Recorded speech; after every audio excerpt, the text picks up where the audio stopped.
Fallout is being called the version of Barbenheimer. Yeah, I kind of like that. It's the TV version of Barbenheimer. I mean, it is. This is a popcorn eater.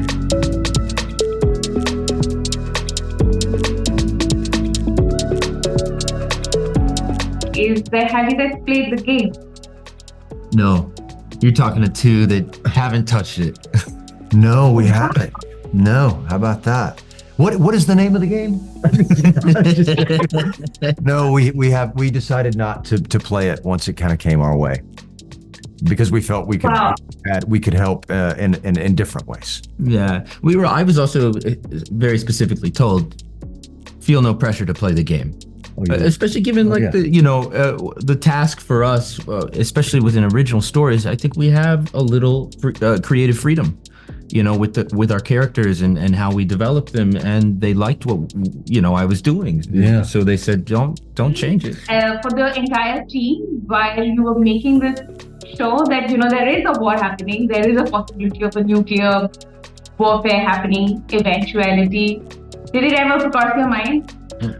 I think nonstop. I think we had those conversations. Unfortunately, the world is paralleling many of the things and the themes that are talked about in this show, and we feel like we're on the verge of an apocalyptic event now. In some ways we're already in the middle of it, and I think we're all extremely well informed, politically speaking, and the world wasn't in its place when Jonah agreed to do this with Todd in 2019, and as the years have gone on to where we are today, it has gotten frighteningly close.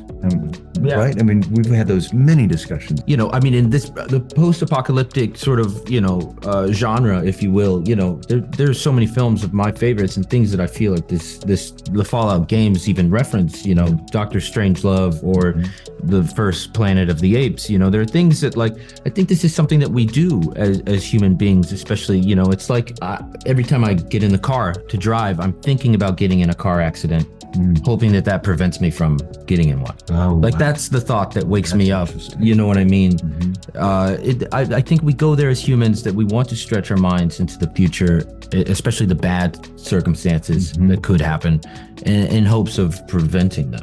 The show is series version of Barbenheimer, and considering there's a Nolan factor in this show as well, what do you have to say? Are you aware of it? Fallout is being called the TV version of Barbenheimer.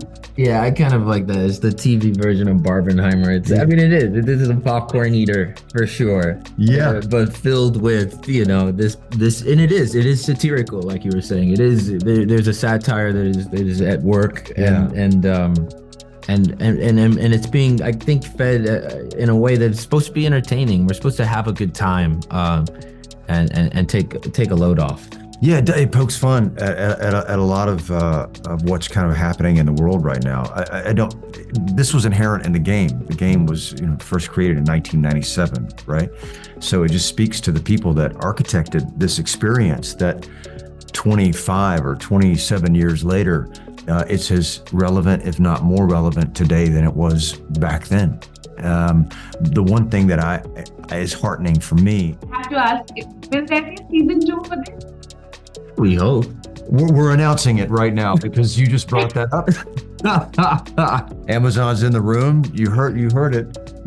We'll see what happens. I think all of us, we're in.